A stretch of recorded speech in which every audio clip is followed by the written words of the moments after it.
अस्सलाम वालेकुम। आज का हमारा टॉपिक है प्रोपोर्शन।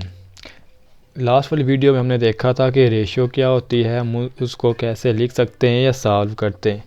तो रेशियो प्रोपोर्शन में सेम ही रूल है, लेकिन प्रोपोर्शन में हमारे पास ये होता है, ये हमारे पास डबल रेशियो होती है। यानी कि हम रेशियो 2 टाइम ले लें तो हमारे पास वो प्रोपोर्शन बन जाएगी। इसकी डेफिनेशन भी हमारे पास यही है कि when two proportions are equivalent it represent a proportion. यानी कि दोनों हमारे पास जो रेशियो ले रहे होते हैं वो इक्विवेलेंट भी होती हैं। हम उसको किस तरह लिखते हैं कि हमारे पास कोई वैल्यू है 4:5, 12:15। ये तो दो हमने अलग अलग रेशियो ले ली। अब इनमें हम प्रोपोर्शन कैसे डालेंगे? प्रोपोर्शन के लिए हम ये करते हैं कि इनके सेंटर में डबल रेशियो यूज़ कर लेते हैं।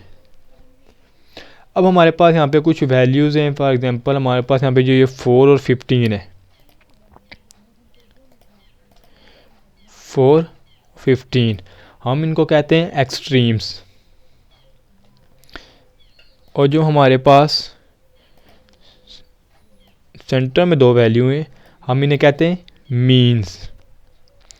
लास्ट वाली फर्स्ट वाली और लास्ट वाली हम उसे कहते हैं एक्सट्रीम्स, और सेंटर में जो दोनों होती हैं हम उन्हें कहते हैं मीन्स। तो हमारे पास ये जो लास्ट वाली टर्म होती है हम इसे कहते हैं फोर्थ प्रोपोर्शनल। हम इसको लिखते कैसे? इसको लिखने का मेथड हमारे पास ये होता है, सेम वही है कि जो प्रोपोर्शन में होता है, रेशियो में होता है, उसको लिख लें फ्रैक्शन में। अब हम प्रोपोर्शन की जगह कौन सा साइन डालेंगे? प्रोपोर्शन की जगह हमारे पास आता है इक्वल। ये मेथड हो गया हमारे पास प्रोपोर्शन को लिखने का। हमने देखा कि हमारे पास प्रोपोर्शनल दो रेशियो होती हैं। फर्स्ट और लास्ट वाले जो नंबर होते हैं हम उन्हें कहते हैं एक्सट्रीम, जो सेंटर में होती है हम उन्हें कहते हैं मीन्स। उसके अलावा हमने देखा जो लास्ट वाली टर्म होती है वो हमारे फोर्थ होती है ना, हम उसे कहते हैं फोर्थ प्रोपोर्शनल। क्योंकि आपके पास कुछ क्वेश्चन ऐसे दिए जा सकते हैं जहाँ पे आपसे पूछा जाएगा फाइंड द फोर्थ प्रोपोर्शनल, तो वहाँ पे आपको उस चीज़ को फाइंड करना पड़ेगा। और हम इस वीडियो में देखेंगे भी, हम ये क्वेश्चन सॉल्व भी करेंगे। और देन हम इसको लिखने का मेथड हमारे पास क्या है कि हम जो रेशियो दी जाती है हम उसको डिवाइड में लिख लिया, और जो हमारे पास साइन था प्रोपोर्शनल का हमने उसको इक्वल में लिख लिया। अब यहाँ से अगर हम इसको सॉल्व करना हो तो हम सॉल्व कर सकते हैं।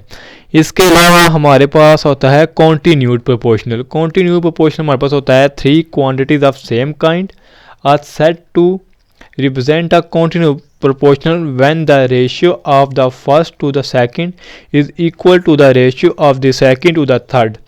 That means कि हमारे पास अगर 3 नंबर दिए जाते हैं, हम फर्स्ट 2 की रेशियो लेते हैं और देन सेकंड और थर्ड की रेशियो लेते हैं। अगर दोनों सेम आ जाती हैं तो हमारे पास वो आ जाता है कॉन्टिन्यूड प्रोपोर्शनल में।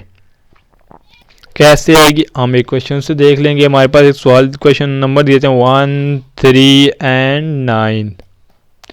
ये तो हमारे पास 3 नंबर हो गए ना, तो हम इसको प्रोपोर्शन में कैसे लिखेंगे? हमने क्या कहा है, फर्स्ट 2 की रेशियो और देन सेकंड थर्ड की रेशियो अगर सेम आ जाती है तो हमारे पास ये बन जाता है कॉन्टिन्यूड प्रोपोर्शनल। कैसे? अगर हम फर्स्ट 2 की रेशियो लिखते हैं वो आएगी 1/3, और देन अगर हम सेकंड और थर्ड की देखें तो हमारे पास होती है 3/9। अब 3/9 को हम थोड़ा सा सॉल्व करेंगे तो हमारे पास ये बन जाता है 1/3। यानी ये देखें, अब हमारे पास जो फर्स्ट 2 की ली थी और सेकंड और थर्ड की ली थी, तो ये हमारे पास बन गया कॉन्टिन्यूड प्रोपोर्शनल। अगर हम इस वैल्यू को वापस से लिखना चाहें प्रोपोर्शनल में तो ऐसे लिखेंगे 1:3 प्रोपोर्शनल 3:9। यानी कि हमारे पास जो मीन है वो सेम है, सेम नंबर आ रहा है मीन पर। और देन हम देखते हैं हमारे पास नेक्स्ट आता है क्रॉस प्रोडक्ट। क्रॉस प्रोडक्ट हम प्रोपोर्शनल में ही यूज़ करते हैं जब हमें इसको सॉल्व करना हो। और हम क्रॉस प्रोडक्ट के ज़रिए से बता सकते हैं कि अगर हमारे पास 2 फ्रैक्शन दी गई हैं उनमें से कौन सी फ्रैक्शन ग्रेटर है। वो हम किस तरह देखते हैं? वो हम इस तरह देखते हैं कि अगर हमारे पास आ जाए, हम 2 नंबर ले लेते हैं एक प्रोपोर्शन ले ली 5:5, 4 प्रोपोर्शनल 12:15। पहले हम क्रॉस प्रोडक्ट देखेंगे, फिर वहीं से हम देखेंगे कि ग्रेटर वाला हम कैसे देखते हैं। तो हम इसको लिख सकते हैं 4/5 is equal to 12/15। Cross product हमारे पास ये होता है कि हम एक के नोमिनेटर को दूसरे के डिनोमिनेटर से मल्टीप्लाई कर दें, इसको इसके साथ, इसको इसके साथ। तो हमारे पास आ जाएगा 4 × 15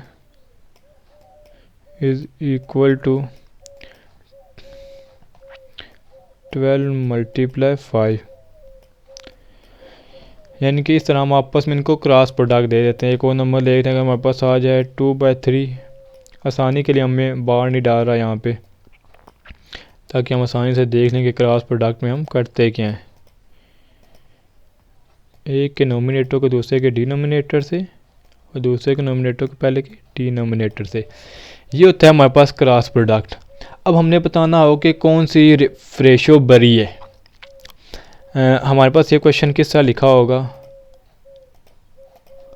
ये इस तरह होगा 2/3 एंड 4/5। अब पता करते हैं कि बताएं इन दोनों में से कौन सी रेशो ग्रेटर है, या दूसरी फॉर्म में भी लिखा हो सकता है, इस फॉर्म में भी लिखा हो सकता है। आपने बताना है कि बताएं कौन सी रेशो ग्रेटर है। अब इसको हम ग्रेटर कैसे बताएंगे? ग्रेटर बताने का हमारे पास रूल ये होता है कि हम सबसे पहले इसको क्रॉस प्रोडक्ट लेंगे। ठीक है, क्रॉस प्रोडक्ट का वही है कि हम 5 को 2 से मल्टीप्लाई कर लिया।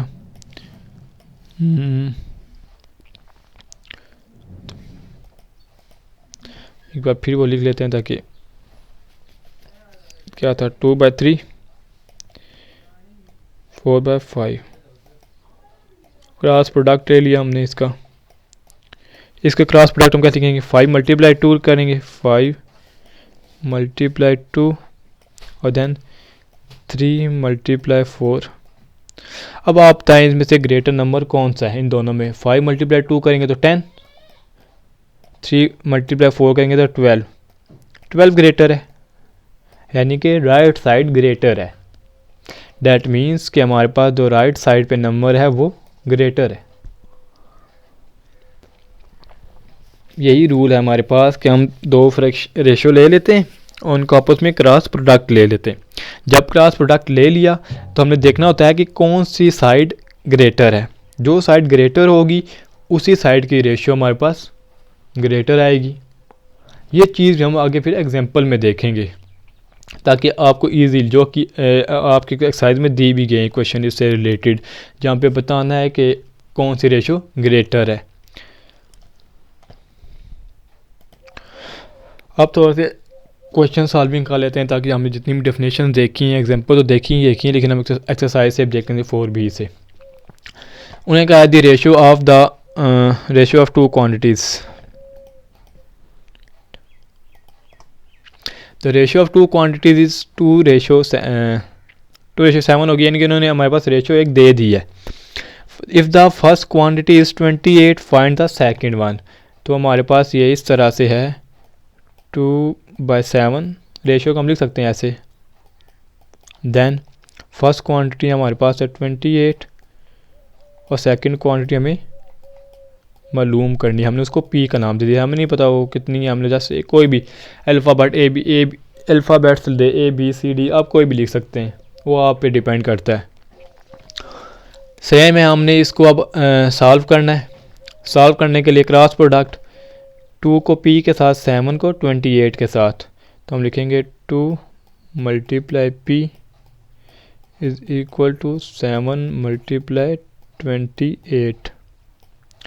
क्रॉस प्रोडक्ट तो हो गया हमारे पास ये। अब हमने पी की वैल्यू मालूम करनी है, तो यहाँ पे इसके साथ क्या हो रहा है, 2 मल्टीप्लाई हो रहा है ना, तो हम ये करेंगे कि 2 को राइट साइड पे ले आएंगे। 2 इधर मल्टीप्लाई हो रहा है, जब राइट साइड पे आएगा तो डिवाइड हो जाएगा।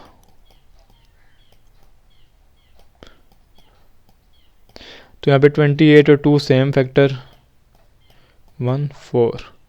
7 को 14 से मल्टीप्लाई करेंगे तो 98, तो हमारे पास पी का आंसर आ जाएगा 98। अगर वो आपको कहता है कि आपके पास ये रेशो दी गई है और ग्रेटर नंबर आपको दिया गया है, फॉर एग्जांपल आपके एक्सरसाइज में एक क्वेश्चन है, अगर आप कहते हैं ग्रेटर नंबर है 84, तो देन हमने 84 को नोमिनेटर में नहीं लिखना होता। हम तब उसको कैसे लिखेंगे, हम उसको लिखेंगे 2/7 इज़ इक्वल टू P/84, क्योंकि ग्रेटर नंबर को हमने डिनोमिनेटर में लिखना होता है, क्योंकि जब हमारे प्रॉपर फ्रैक्शन होती है तो हमारे पास डिनोमिनेटर बड़ा होता है और नोमिनेटर छोटा होता है। ये देखें आगे question, find the fourth proportion.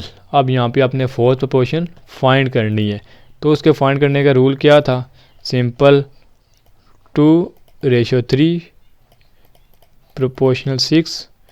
Fourth हमें नहीं पता था, हमें उस जगह खुद से नाम दे देंगे दिस वन। तो एक तो था हमने वो डिवाइड की फॉर्म में लिखा और वहाँ से हमने cross product 2/3 is equal to 6/P।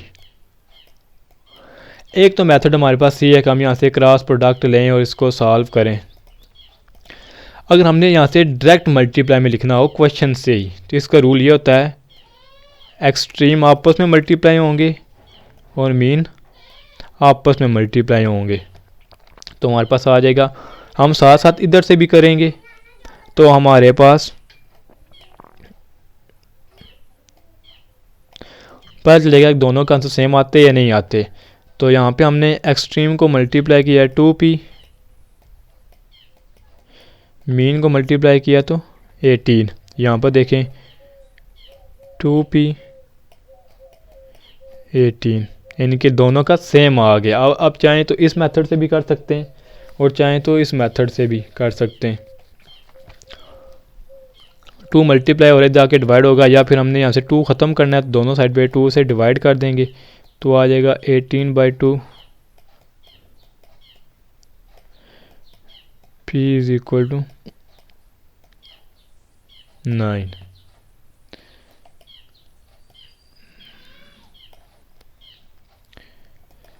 अब नेक्स्ट क्वेश्चन हमारे पास, डिटरमाइन द मीन प्रोपोर्शन। अब हमने बताना है कि मीन प्रोपोर्शनल कौन सी है। एक्सट्रीम दे दिया उन्होंने, यानी कि 4 और 9 हमारे पास एक्सट्रीम में है। अब हमने दो वैल्यू मालूम करनी है, क्योंकि मीन पे 2 हो सकती हैं, तो उसके लिए हमारे पास हम 2 टाइम P लिख लेंगे, P। रूल वही है, एक्सट्रीम को मल्टीप्लाई करें, मीन को मल्टीप्लाई करें, तो हमारे पास आ जाएगा P 36 9 14 36। लेकिन हमने तो सिंगल P की वैल्यू मालूम करनी है ना, तो हम 36 को इक्वली लिख सकते हैं 6 × 6, यानी कि एक P की वैल्यू हमारे पास 6 है। इसका सेकंड रूल ये है कि हम इसको ऐसे लिख सकते हैं P² इज़ इक्वल टू 33, उधर हम स्क्वायर रूट ले लेंगे, स्क्वायर रूट लेंगे तो हमारे पास आंसर 6 आएगा। स्क्वायर रूट इस तरह होता है, डिवाइड की तरह शेप है, लेकिन ये डिवाइड नहीं होता, ये स्क्वायर रूट होता है। और इधर लिखेंगे तो P² square root, square root से कैंसिल हो सकता है, और 36 का स्क्वायर रूट 6 होता है। आज की वीडियो के इतना ही। नेक्स्ट हम इससे रिलेटेड ही, प्रोपोर्शन से रिलेटेड ही करेंगे अभी क्वेश्चन, जहाँ पे हमारे पास आएगा डायरेक्ट और इनवर्स। Thank you.